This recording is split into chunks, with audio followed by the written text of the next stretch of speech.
Halo, selamat pagi siswa-siswi kelas 7. Hari ini kita akan lanjut belajar fisika. Nah, kalau di minggu lalu kita belajar tentang pemuaian panjang pada zat padat. Nah, hari ini kita akan lanjutkan pada alat ukur muai panjang. Nah, alat ukur muai panjang itu apa? Ada yang namanya motion probe. Nah, cara kerjanya sekarang seperti apa? Cara kerjanya seperti ini nih. Ya, cara kerjanya itu di sini ada 3 buah logam. Misalkan di sini Bapak berikan contoh ini nanti aluminium. Kemudian di sini nanti misalkan ada tembaga. Di sini nanti akan ada besi, misalkan ya nak ya. Nah, ketika dipanaskan dengan sumber panas yang sama nih, ini nanti dipanaskan, ini pembakar spiritus. Ternyata aluminium dia nanti akan memuai lebih panjang. Misalkan di sini ya, Bapak berikan tanda, dia akan memuai lebih panjang sehingga mendorong di sini ada namanya jarum. Dia akan mendorong jarum yang ada di sini sehingga nanti jarumnya nanti bergerak ke kanan nih searah jarum jam, dan ini nanti akan menunjukkan angka muainya. Nah, ini pada aluminium. Nah, begitu juga nanti pada tembaga dan besi, dia akan bergerak. Nah, ternyata dari alat yang namanya mesin probe ini nanti didapatkan koefisien muai. Koefisien muai aluminium itu dia nilainya 0,26. Kalau yang tembaga dia nilainya 17 ya Naya. Ini Bapak juga sudah tuliskan yang ada di tabel, kalian juga perhatikan catatan kalian untuk pertemuan minggu lalu. Kemudian yang besi dia 12, sehingga ketika aluminium dipanaskan dengan tembaga dan besi, karena aluminium punya koefisien muai yang lebih besar, ini nanti akan membuat aluminium dia lebih panjang nih. Kalau lebih panjang dia akan menekan jarum ini, sehingga nanti ini aluminium ya, ini untuk aluminium Al. Kalau yang tembaga nanti dia ada di sini nih ya, dia nggak setinggi aluminium. Kalau besi dia ada yang di paling bawah. Oke, ini besi Fe. Kalau tembaga dia Cu ya ya. Itu kira-kira ini cara kerja dari motion probe.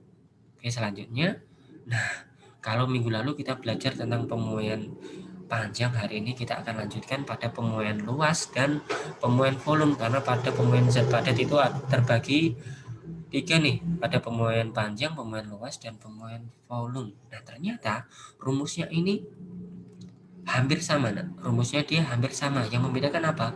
Yang membedakan di sini nih. Di sini nanti A ini untuk luas. Ini luas ya. Kemudian yang A0 ini dia luas awal. Nah, ini luas awalnya nih sebelum benda dipanaskan. Kalau yang ini dia luas setelah dipanaskan. Jadi pemuaian luas itu terjadi biasanya pada lempeng logam ya, pada lembaran logam. Ini nanti terjadi pemuaian luas. Nah, untuk ini kalau yang pada pemuaian panjang ini kan dipakai alfa. Nah, ini dipakai beta nih, ini dibaca beta. Ini dibaca beta. Nah, nilai beta ini dia nilainya 2 kali alfa. Dia nilainya 2 kali alfa. Kalau yang panjang kan cuma alfa ya nak ya. Kalau pada luas dia itu 2 alfa, karena luas itu dia kan rumusnya sisi kali sisi, maka ini dia dikalikan 2. Ini rumusnya hampir sama dengan yang pemuaian panjang. Cuma yang membedakan ini ada A dan A0. Ini A, dan beta juga ya. Ini. Tapi pada dasarnya dia mirip sekali. Kemudian, nah, pada pemuaian luas ini terjadi ke segala arah. Dia ke segala arah ya. Dia semakin luas ke segala arah. Termasuk pada lembaran logam yang berlubang nih. Nah, ketika suatu keping logam, ini keping logam biasanya ya, nah ya. Ini keping logam yang mempunyai lubang di tengahnya. Ini punya lubang di tengahnya. Ketika dipanaskan, ini dipanaskan nih. Nah, ukuran kepingnya ini pasti membesar dan ukuran lubangnya juga membesar. Jadi gini nih, awalnya dia abu-abu, yang abu-abu ini nih, ketika dipanaskan, ini nanti dipanaskan, nanti dia membesar. Ini dia perubahan besarnya. Ini nanti dia membesar. Ini juga nanti lubangnya juga otomatis melebar. Ini nanti lubangnya menjadi lebih besar ya nak ya. Lubangnya juga menjadi lebih besar. Ini pada pemuaian luas. Oke, selanjutnya, nah pemuaian volume nih. Tadi minggu lalu kita sudah belajar pada pemuaian panjang. Tadi kita juga sudah belajar tentang pemuaian luas. Nah kita lanjutkan di pemuaian volume. Nah pemuaian volume ini, misalkan ya, volumenya ini volume kubus. Nanti ketika dipanaskan bagaimana? Misalkan dipanaskan. Nah, otomatis nanti baloknya, kubusnya ini nanti akan menjadi lebih besar nih. Dia mengembang, dia memuai, ya. Dia nanti akan memuai lebih besar karena dipanaskan. Nah, ternyata rumusnya itu dia mirip sekali nak. Dari 3 rumus ini, pemuaian panjang, kemudian luas dan volume, ini rumusnya mirip-mirip ya. Kalau pada volume dipakai lambang V. V ini dia volume. Kalau V0 dia volume awal. Itu ya nak ya. Ini nah, kalau yang ini ada dibaca gamma. Dibaca gamma ya nak ya. Nilai gamma ini dia 3 kali alfa. Nilai gamma ini dia nanti nilainya adalah 3 kali alfa. Untuk tabel alfanya sudah Bapak tuliskan di awal ya nak ya. Kenapa 3? Karena dia bentuknya volume nih. Kalau tadi luas kan 2 kali alfa. Nah, kalau volume dia 3 kali alfa karena biasanya rumus volume itu adalah luas alas kali tinggi ya, panjang kali lebar kali tinggi, itu biasanya kalau pada balok. Oke. Selanjutnya, nah kita ke pemuaian zat cair. Oke. Nah, pemuaian kan terjadi pada zat padat, kemudian zat cair dan juga gas. Nah, kita masuk di bagian zat cair nih. Nah, pada zat cair tidak akan melibatkan muai panjang atau juga muai luas, tetapi hanya dikenal muai ruang atau muai volume. Jadi yang dipakai ini dia muai ruang atau muai volume. Jadi pada zat cair yang dipakai adalah rumus ini, pemuaian volume. Ini adalah rumus pemuaian volume yang dipakai pada zat padat, bisa, dan juga pada zat cair. Oke ya nak ya. Nah, pemuaian volume zat cair ini dia lebih besar daripada zat padat. Contohnya seperti apa? Misalkan ketika kita merebus air ya nak ya, kita merebus air dengan suatu wadah. Nah, ketika wadahnya itu misalkan bentuknya seperti ini, misalkan airnya penuh nih. Jadi otomatis volume air dan volume wadah kan sama, tetapi airnya nanti tumpah. Airnya itu tumpah karena apa? Karena pemuaian volume zat cair ini lebih besar ya. Dia akan memuai lebih besar sehingga dia tumpah, wadahnya nggak muat. Kurang lebih seperti itu ya nak ya. Selanjutnya, nah ini adalah nilai dari koefisien muai ruang beberapa jenis zat cair. Ini pada zat cair ya nak ya. Pada jenis zat cair. Nah ini nilainya. Oke, biasanya kalau di soal diketahui sih. Ini koefisien muai pada zat cair. Kemudian, nah pemuaian gas. Nah mungkin kalian pernah ya melihat balon udara atau ban mobil yang karena kena panas terus menerus akan meletus. Nah, hal itu diakibatkan karena pemuaian udara atau gas di dalam ban mobil atau pada balon yang terkena panas berlebih. Oke ya. Pemuaian tersebut akan terjadi karena adanya kenaikan suhu udara di ban mobil atau di balon yang biasa kalian tiup ya, balon mainan. Ketika ditiup, nah kemudian misalkan terlempar nih kena panas matahari, secara lama nanti dia akan meledak ya. Ini diakibatkan karena kenaikan suhu udara pada ban atau balon tadi. Oke ya nak ya. Kemudian, nah rumus pemuaian gas lagi-lagi ini rumusnya sama persis nak ya, sama persis. Tapi bedanya di sini. Ini dia volume, ini volume awal, kemudian ini V0 volume awal ya.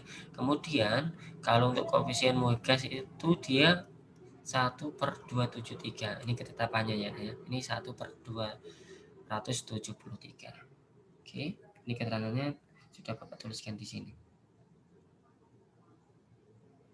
Nah, selanjutnya Bapak akan lanjutkan di keping bimetal nih. Nah, oke, keping bimetal. Apa sih keping bimetal ini? Keping bimetal ini adalah dua keping logam yang berbeda koefisien muainya. Logam ini disambungkan sehingga menjadi satu nih, ditempelkan dia. Ketika dipanaskan, keping bimetal akan melengkung ke arah logam yang koefisien muainya kecil. Nah, logam berkoefisien muai lebih kecil berada di dalam. Ini kebalikannya, ketika didinginkan, keping bimetal akan melengkung ke arah logam yang koefisien muainya lebih besar. Logam berkoefisien muai lebih besar berada di luar. Ya, nah ya, gambarnya seperti apa, Pak? Gambarnya seperti ini nih. Bapak gambarkan ya. Ini. Dia ada keping. Dua keping menjadi satu nih, ya. Dua keping menjadi satu. Misalkan metal itu logam ya, Nak ya. Ini logam satu, ini logam dua. Nah, ini beda jenis nih. Beda jenis. Ketika ini ditempelkan, nah ini ditempelkan ya. Ini ditempelkan, kemudian ini dipanaskan, diberikan panas. Ini kemudian dipanaskan. Dipanaskan ya. Nah, untuk logam yang berkoefisien muai besar, ini misalkan koefisien muainya besar nih. Misalkan Bapak berikan contoh tadi ya, misalkan antara aluminium tadi 0,000026, kemudian yang bawahnya itu tembaga. Kalau tembaga itu koefisien muainya 0,00017. Lebih besar yang mana ya? Nah, lebih besar yang aluminium ya. Ini tembaga, ini aluminium. Ini yang aluminium. Nah, ini yang aluminium. Sehingga ketika dipanaskan nanti, untuk logam yang berkoefisien muai lebih besar, dia akan melengkung lebih panjang. Jadi gambarnya seperti ini. Dia akan lebih panjang ya, Nak ya. Ini lebih panjang, yang tembaga dia akan memendek seperti ini. Gitu nih. Ini adalah beberapa contoh koefisien muai panjang dari, ini juga sudah Bapak buat tabelnya ya di pertemuan sebelumnya. Misalkan nih, Bapak berikan contoh ya, antara kuningan, ini yang kuningan, Bapak berikan tanda kuningan dengan baja. Nah, ketika dipanaskan, kira-kira gambarnya akan menjadi seperti apa? Ketika dipanaskan ya, baja koefisien muainya 11. Ini ya, ini baja dia koefisien muainya ini, kemudian kuningan dia ini. Otomatis koefisien yang lebih besar adalah yang kuningan, sehingga dia akan melengkungnya menjadi seperti ini.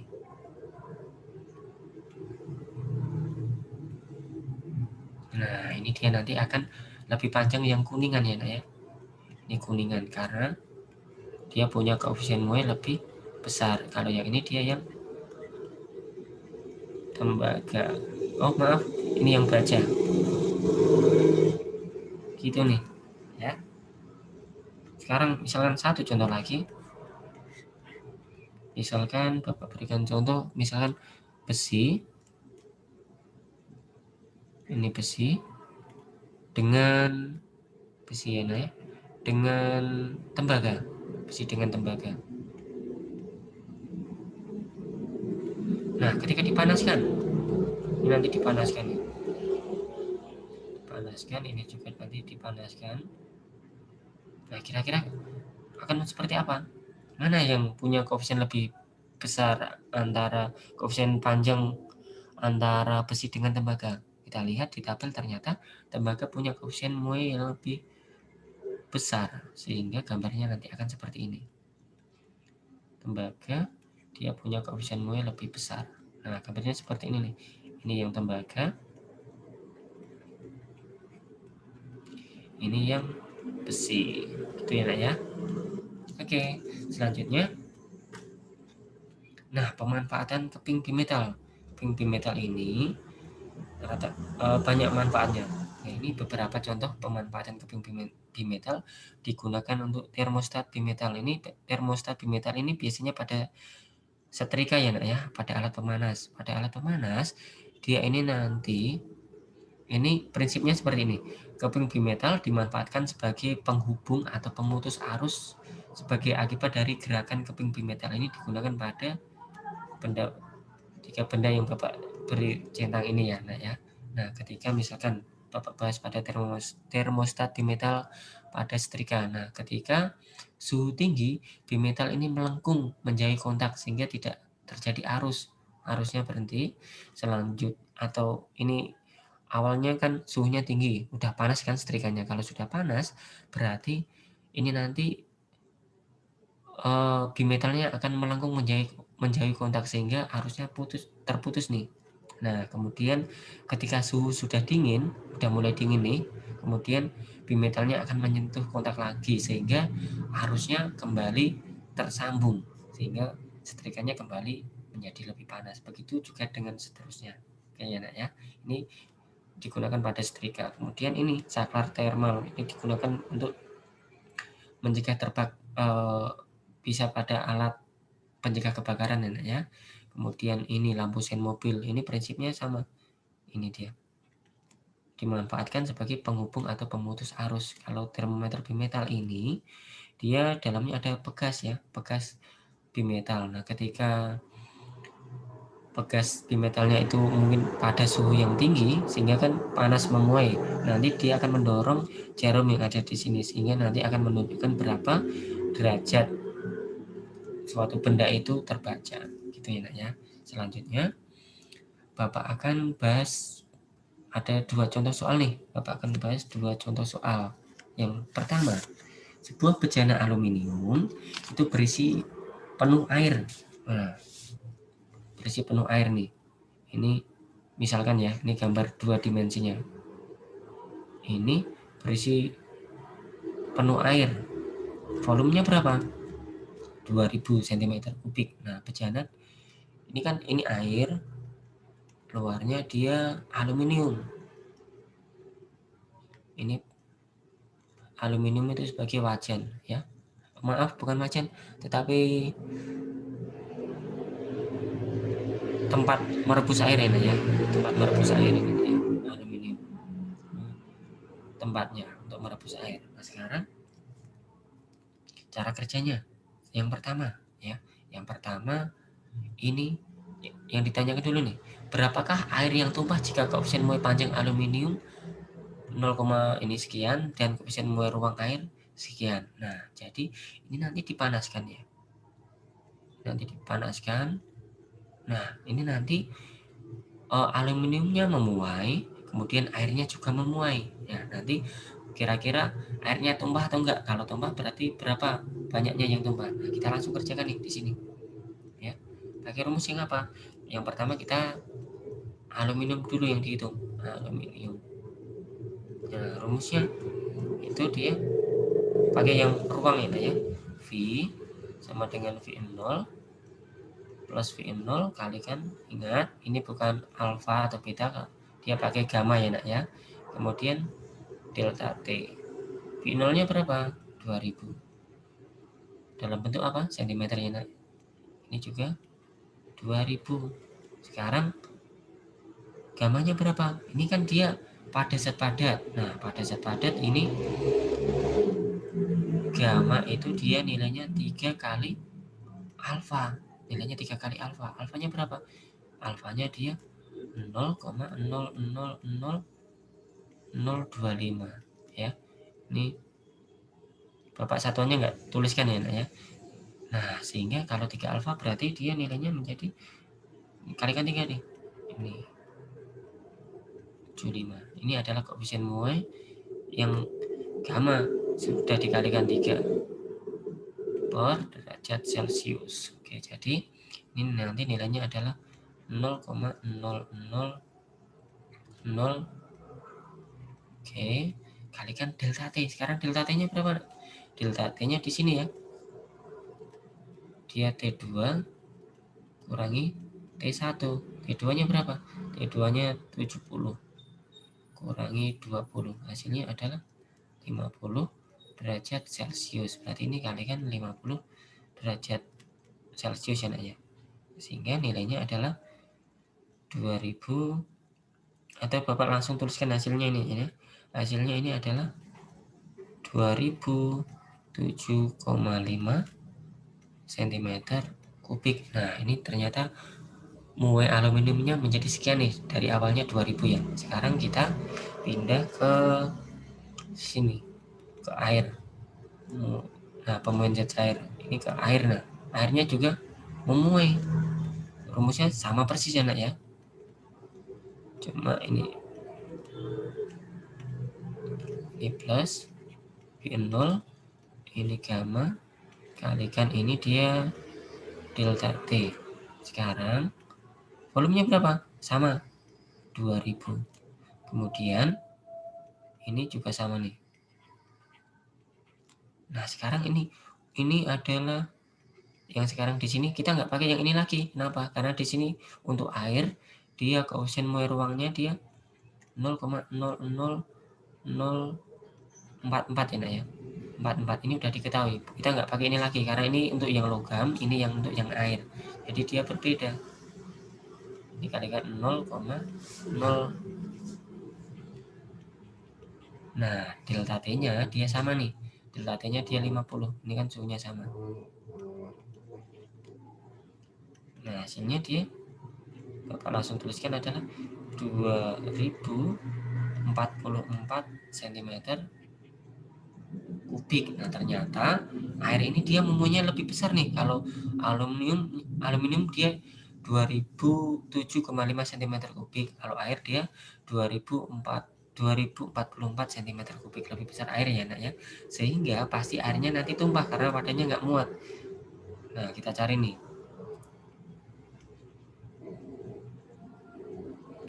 Delta V. Delta V berarti V air kurangi V aluminium.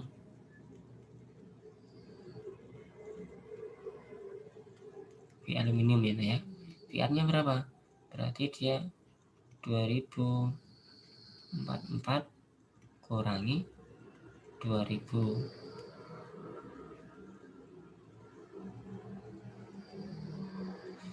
7,5. Ini satuannya Bapak nggak tuliskan. Nah, hasilnya adalah 36,5 cm kubik. Ini adalah volume air yang tumpah ya. Ini volume air yang tumpah karena apa? Karena tadi air ini dia memuai lebih besar dari yang sama-sama awalnya itu dia bervolume 2000 cm kubik. Oke, ini soal yang pertama sudah. Kemudian kita lanjut ke soal yang kedua. Nah, soal yang kedua ini tentang pemuaian pada gas ya, Nak ya. Rumusnya apa? Rumusnya pemuaian volume nih. Pasti pakai volume. V0 plus V0. Nah, kalau pada gas koefisien muainya berapa? Ini 1/273 kalikan delta T. Delta T-nya ingat ya, Nak ya. Delta T itu dia T2 T akhir kurangi T awal. T2-nya ini 546 kurangi T awalnya 0.